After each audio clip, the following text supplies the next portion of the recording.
오늘 우리에게 주시는 하나님의 말씀은 에레미야 애가 5장의 말씀이 되겠습니다.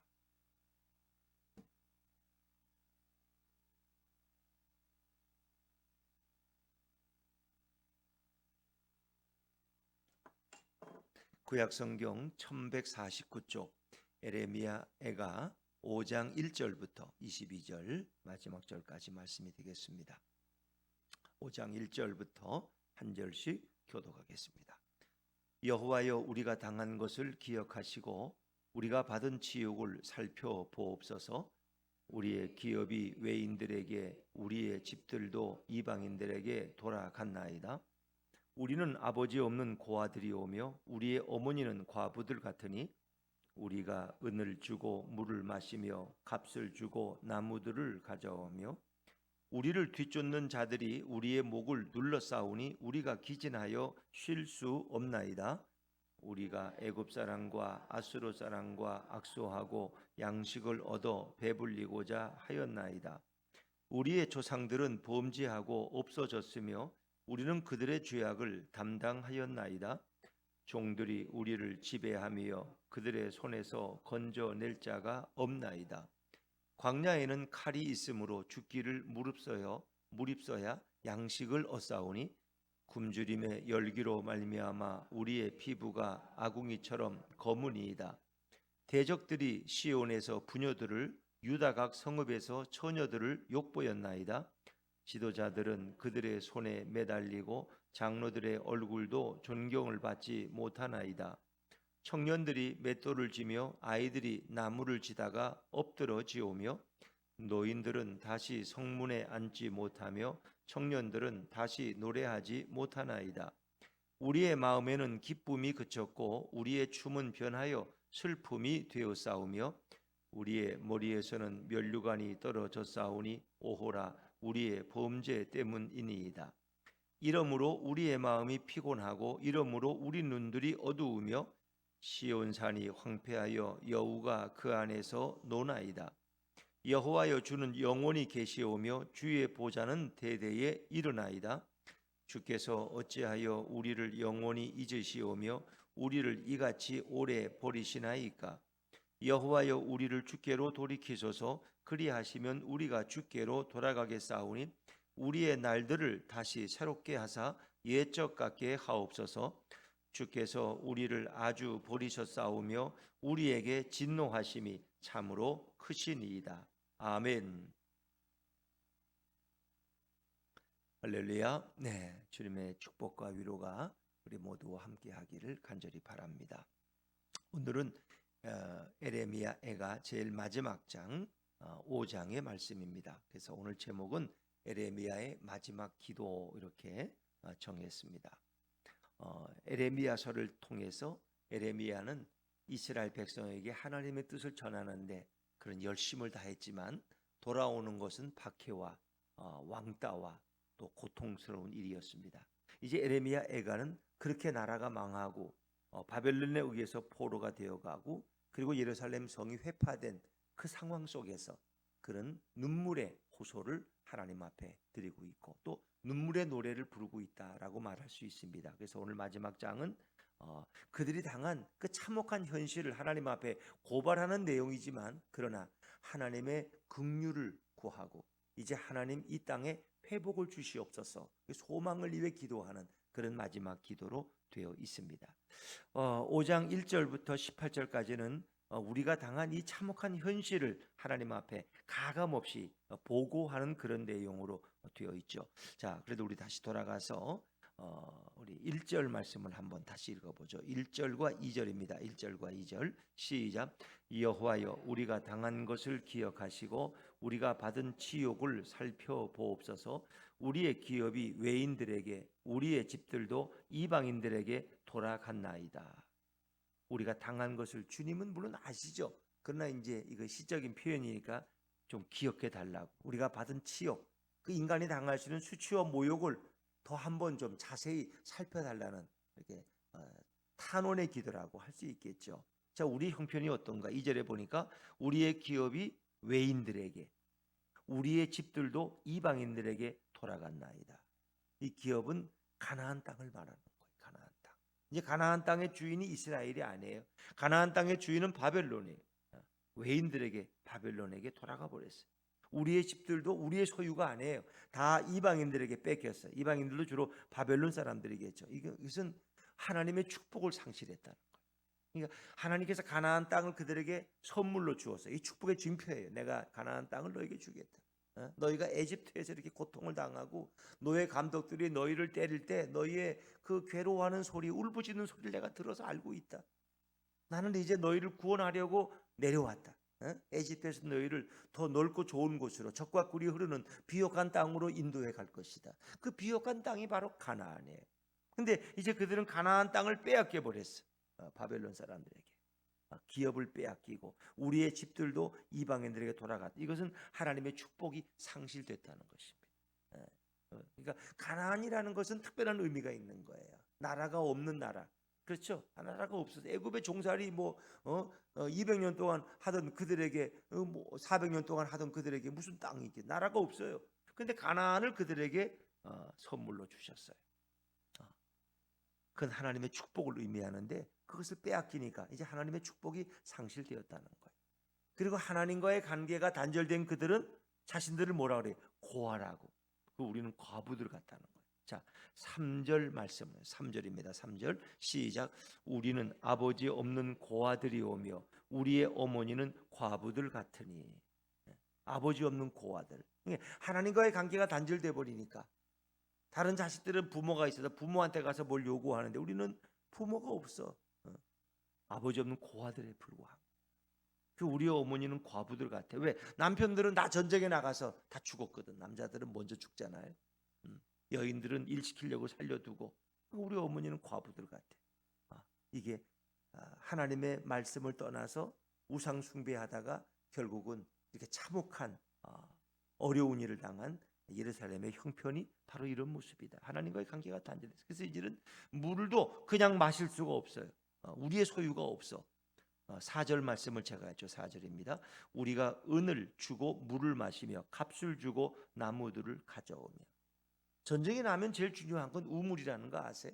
우물에 대한 소유권이 굉장하다는 거예요.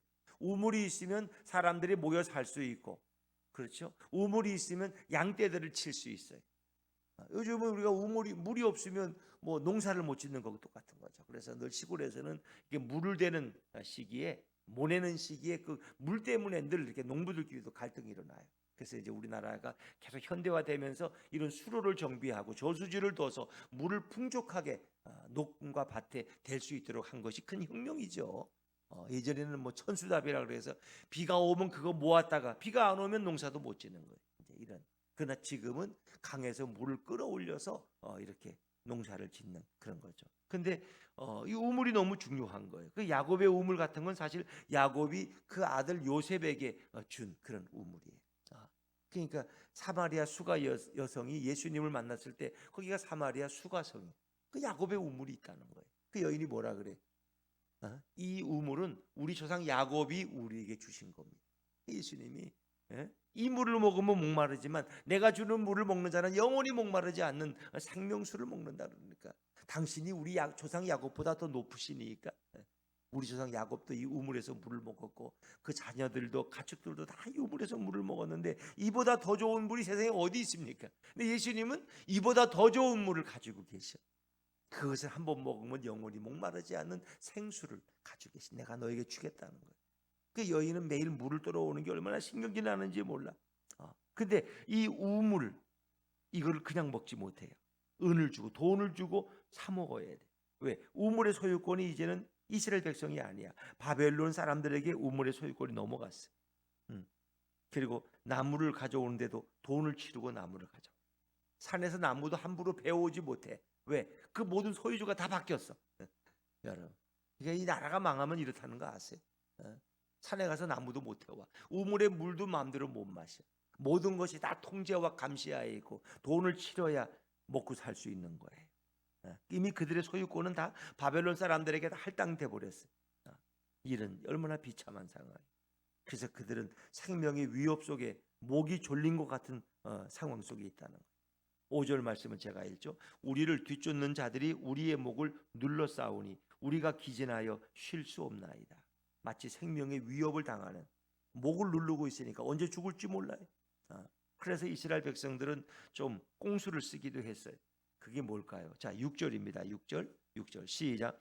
우리가 애굽 사람과 아수르 사람과 악수하고 양식을 얻어 배불리고자 하였나이다. 이제 그런 가운데서도 유대인들이 늘 이렇게 머리가 좋으니까 그래도 애굽 사람들한테 좀 우리를 좀 도와달라고, 아수르 사람들에게 좀 이렇게 사정을 해서 좀 양식을 얻어 먹으려고 좀 그러나 그것도 뭐 원활하게 되지 않았죠. 바벨론이 통제를 하기 때문에 이렇게 부끄러운 삶을 살게 되는 거예요. 근데 이 모든 결과가, 이 모든 원인이 어디에 있느냐? 우리의 범죄 때문에 그렇다. 자, 7절 말씀을 같이 읽죠. 7절입니다. 시작.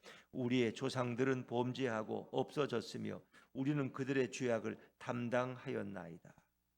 조상들의 죄, 조상들이 어떤 죄? 하나님의 말씀을 떠난 죄, 우상을 숭배한 죄, 여호와의 성전에서 하나님을 섬기는 것이 아니라 바알과 아세라 신들에게 절한 죄, 이 조상들의 죄예요. 근데 조상들은 다 그렇게 죄를 쌓아놓고는 다 죽어버렸어. 이 땅에 없어. 그러니까 후손들이 지금 그 조상들의 죄악까지 담당하고 자신들이 지은 죄까지 담당하려니까 얼마나 힘들어요. 에레미야는 그걸 고백하는 거예요. 이 모든 것은 원인이 죄에 있다는 거예요. 조상들의 죄, 그리고 그들의 죄, 조상들의 죄까지 담당하는, 죄는 누군가 담당을 하고 그 대가를 치러야 돼. 우리의 죄도 감당하기 힘든데 조상들의 죄까지. 그래서 요즘 이렇게 부모가 빚을 많이 지고 돌아가시면 자식들이 상속을 포기해. 그 상속 받다 보면 부모의 빚만 10억을 받으면 나는 평생 빚 갚다가 인생 끝나는 거예요. 나는 상속을 포기하겠다. 이런 거. 뭐 부모가 100억을 남겨놓고 갔으면 누가 상속을 포기하겠어요? 당연히 상속 서로 받겠다고 난리고 법정 다투겠죠. 그러나 부모가 빚만 남겨놨어. 자식은 나는 상속권을 포기하겠다. 그래야 부모의 그것을 끊을 수가 있어요. 근데 죄는 안 그래요. 조상들의 죄가 그대로 이어졌다는 거예요. 그들이 쌓아온 몇백 년 동안 쌓아온 우상숭배의 죄가 결국은 결과적으로는 후손들이 그 참혹한 결과를 책임져야 해요. 왜? 바벨론에 의해서 나라가 망하고 지금 오늘 살아가는 그들이 이 죄악을 담당하는 참혹한 현실 속에 있다는 것입니다. 그러니까 우리가 우리의 죄를 우리가 담당해야 되는데 우리의 죄를 누가 대신 담당해 주신 거예요? 예수 그리스도. 성경은 그것을 계속해서 말씀하고, 이 무거운 죄는 조상들의 죄까지 우리 감당할 수가 없어. 쓰러져. 그러나 예수님이 그 모든 죄의 무게를 다 그분이 그 어깨에서 담당하셨기 때문에 우리에게는 영원한 생명과 축복만을 주시는 거예요. 그리고 지금 그들의 모습은 또 이어서 종들의 지배를 받고 있어요. 자, 8절 말씀을 읽어볼까요? 8절입니다. 시작. 종들이 우리를 지배하며 그들의 손에서 건져낼 자가 없나이다. 그 이스라엘 백성, 남은 이스라엘 백성들을 다스리고 통치하는 자들이 종들이야, 종들. 이거 왜 종들일까? 사실 바벨론 자체는 하나님의 선택받은 이스라엘 백성에 비하면 그들은 수준이 낮은 백성이에요. 왜냐하면 하나님께서는 출애굽기 19장 6절에 이스라엘 백성을 뭐라 했어요? 너희는 제사장 나라이며 거룩한 백성이다. 너는 여호와의 아들들이다. 이게 특별한 민족, 선택받은 민족이에요. 그런데 거기에 비하면 바벨론은 종에 불과한 거예요. 근데 지금 그 종된 백성인 바벨론 사람들이 이스라엘 사람들을 지배하고 있는 거예요. 이것은 실추된 신분을 가리키는 거예요. 우리의 신분이 종보다 못한 신분으로 추락해버렸어. 하나님의 자녀의 자리에서 우리는 이미 던져졌기 때문에 하나님의 자녀의 자격이 아니에요. 하나님을 아버지라고 부를 자격이 없어. 그래서 종들이 우리를, 종의 지배를 받는다는 건 종보다 더 못한 위치에 있다는 거죠. 인간이 하나님을 떠나면요, 종보다 못한 짐승 같은 삶을 살게 되는 것이 대개 역사의 교훈이죠. 9절에 광야에는 칼이 있으므로 죽기를 무릅쓰여 양식을 얻사오니. 그래서 성 안에서는 양식을 얻을 수가 없어. 그래서 어디 이제 산과 들로 막 헤매는데 거기도 만만치가 않아. 광야에는 칼이 있다는 것은 유목민인 베드윈 족속을 가리키는 거예요. 그러니까 베드윈 족속은 같은 유대인이지만 그들은 성 안에 거하지 않고 자유로운 사람들이야. 왜? 양을 치니까 양들을 데리고 뭐 어디든지 경계선을 넘어서 다니는 사람들이 이 베드윈들, 유목민들이야. 그들에겐 양식이 있어요. 그들에겐 양식이. 그래서 그들에게 가서 양식을 좀 얻어오려면 이게 쉽지가 않은 거야. 이게 죽기를 무릅써야 양식 조금을 얻어가지고 돌아와서 자식들을 먹일 수 있는. 뭐 지금 같은 상황에 누가 양식을 나눠주겠어요? 그러니까 이것도 수월치가 않아요. 그래서 그들의 굶주림 때문에 그들의 피부는 새카맣게 변해요. 자, 10절 말씀입니다. 10절 같이 읽죠. 시작. 굶주림의 열기로 말미암아 우리의 피부가 아궁이처럼 검으니이다. 그러니까 사람이 못 먹으면 몸에서 열이 나요. 열이 나요. 금식을 하는 분들 보면은 몸이 뜨거워져요. 왜냐하면 들어와야 될 영양소가 안 들어오니까 이게 몸에서 열이 난다. 이제 그렇게 되니까 먹지를 못하니까 피부가 검게 돼요. 아궁이처럼.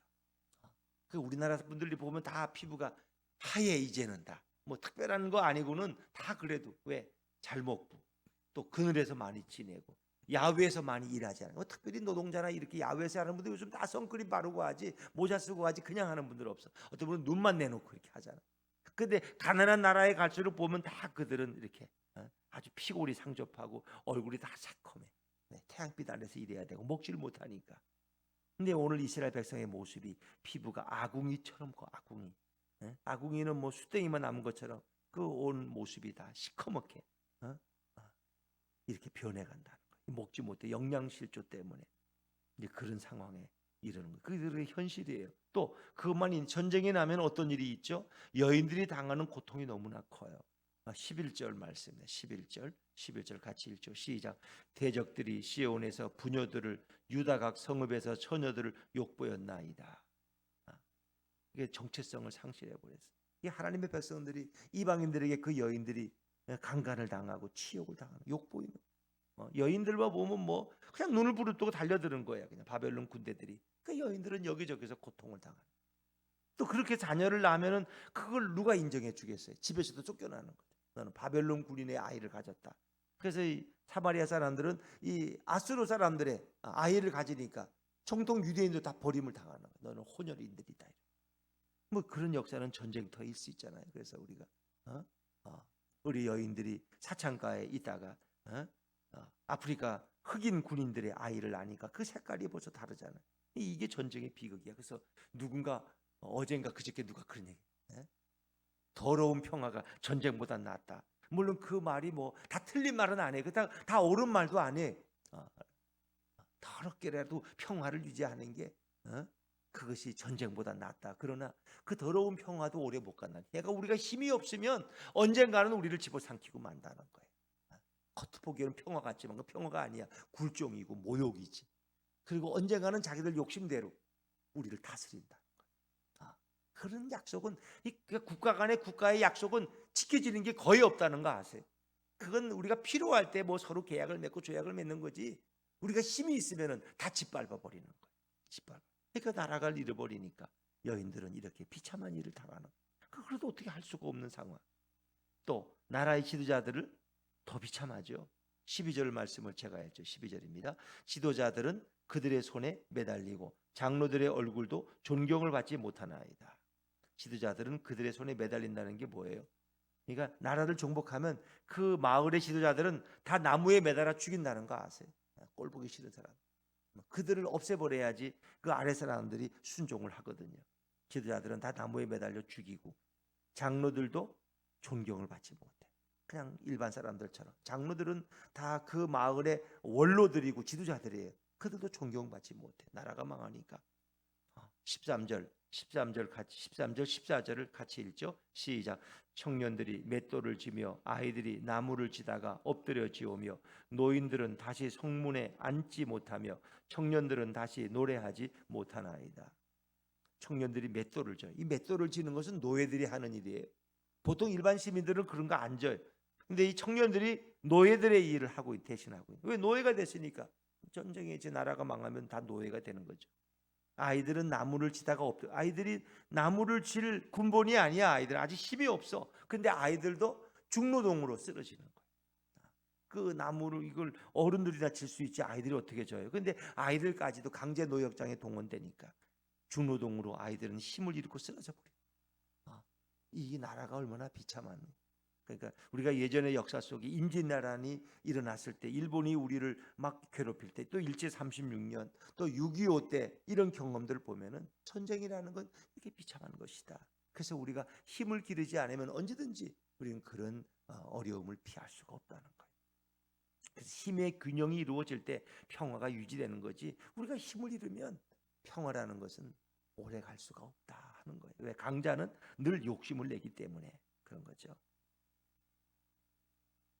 노인들은 다시 성문에, 그러니까 노인들은 그 지역의 원로예요.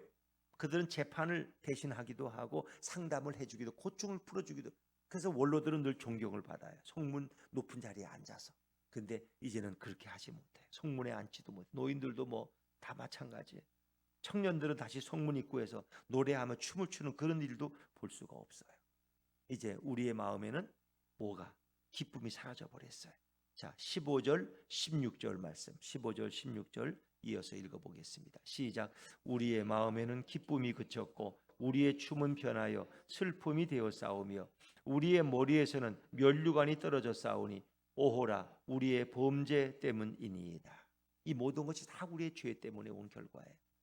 그러니까 나라가 망하는 것도 누군가의 죄 때문에, 지도자들의 죄 때문에. 어제는 우리가 선지자와 제사장들의 죄에 대해서, 종교 지도자들이 백성들을 잘못 이끌었기 때문에, 하나님의 말씀을 전하지 않았기 때문에 나라가 망해서 결국은 이렇게 됐다. 그래서 그 선지자와 제사장들은 결국은 비참한 나병 환자 같은 존재가 되어서 누구도 옆에 오지 못하게 돼. 결국 이 모든 것이 죄로부터 시작되었다는 거죠. 우리의 마음에 이제 기쁨이 없어. 기쁨이 중단됐어. 우리의 춤이 변해 슬픔이 되었고 우리의 머리에서는 면류관이 떨어졌다. 이것은 이제 이렇게 기쁨과 춤 이런 것은 부잣집의 잔치에 가면 볼 수 있는 거예요. 부잣집 잔치에서는 술도 풍부하고 노래하는 사람도 불러다 놓고 거긴 즐거움이 있어. 그러나 이제는 이제 그런 거 다 끝났다는 거예요. 파산돼 버렸다. 그래서 그들의 머리에서 어떤 그 면류관이라는 것은 그들의 축복의 그 표현이죠. 그것이 다 이제는 사그러져 버렸어요. 하나님의 최종적인 약속까지 다 상실해 버리는 이스라엘 민족에겐 다시는 기쁨이나 춤이 없어요. 하나님의 그 선택받은 민족으로서 면류관까지 이제 떨어졌기 때문에 이제는 아주 극도의 비참함에 그들이 처했음을 표현하는 거죠. 하나님의 최종적인 약속까지도 다 상실돼 버렸다는 것이 면류관이 떨어졌다는 거예요. 면류관. 다윗에게 하나님 주신 약속은 너희에게 왕들이 계속 이어지겠다는 거예요. 왕이. 너희 후손 가운데 왕이 나오겠다는 거예요. 이제 그것도 다 이제 끊어졌다는 거죠. 자, 이런 상황에서 17절에 보니까 이러므로 우리의 마음이 피곤하고 이러므로 우리 눈들이 어두우며, 마음이 너무 피곤해. 그냥 삶 자체가 너무 피곤하고 눈들은 어두워진다는 건 절망, 아무런 희망이 없어. 18절에 시온산이 황폐. 시온산이라는 건 예루살렘 성이 있고 여호와의 성전이 있는 산이에요. 근데 그 산이 황폐해서 여우들이 뛰노는 그런 곳이 되어버리고 말았어요. 자, 그러나 에레미야는 소망을 잃지 않습니다. 이제 19절부터 마지막 절까지는 다시 소망을 노래하고 하나님 앞에 탄원의 기도를 드리고 있습니다. 그가 고백하는 게 무엇인지 보세요. 자, 19절 말씀입니다. 19절 같이 읽죠. 시작. 여호와여 주는 영원히 계시오며 주의 보좌는 대대에 일어나이다. 아멘. 주는 영원히 계시오며, 하나님은 영원하십니다. 알파와 오메가가 되시고 처음과 마지막이 되시고 하나님은 영원하십니다. 주는 지금도 영원히 살아계시고 일하고 계십니다. 주의 보좌는 대대에 일어나이다. 이 주의 보좌라는 것은 하나님이 그 보좌에 앉아서 온 세상을 통치하고 다스리는 거예요. 그러니까 하나님의 주권적 통치와 다스림은 지금도 계속되고 있다는 것입니다. 하나님의 백성인 이스라엘은 망해서 이렇게 참혹한 현상이 있지만 하나님은 영원하시고 그분의 세상에 대한 다스림과 통치는 지금도 계속되고 있다는 것입니다. 그걸 고백하고, 그 얘기는 바꿔 말하면 이제 하나님이 우리의 창조주시고 섭리자이시고 우리의 주권자이라는 것을 에레미야는 다시 고백하고 있습니다. 다스리고 계신 주님께서는 당신의 주권대로 우리를 회복시키실 수 있다는 것입니다. 그 하나님께 그런 기도하고 탄원의 호소를 드리고 있는, 이 구원을 위해서 호소하는 그런 기도죠. 20절 말씀을 같이 읽습니다. 20절입니다. 시작. 주께서 어찌하여 우리를 영원히 잊으시오며 우리를 이같이 오래 버리시나이까. 하나님 더 이상 우리를 잊으시면 안 됩니다. 우리를 더 이상 방치하시거나 버리실 수 없습니다. 하나님은 지금도 보좌에 앉으셔서 우리를 통치하고 다스리는 걸 제가 압니다. 여러분, 우리는 이런 많은 역사의 고비고비를 지나가고 경험하지만 하나님은 오늘도 보좌에 앉으셔서 주권을 가지고 이 온 세상과 우리들을 다스리고 통치하시는데 그분의 관심은 우리의 머리카락까지도 세시고 계시다. 날아가는 참새 한 마리도 그분의 허락 없이는 떨어지지 않는다는 거예요. 하나님 그런 분이, 그분은 대대에 세세토록 영광과 찬양을 받기에 합당하신 분이라.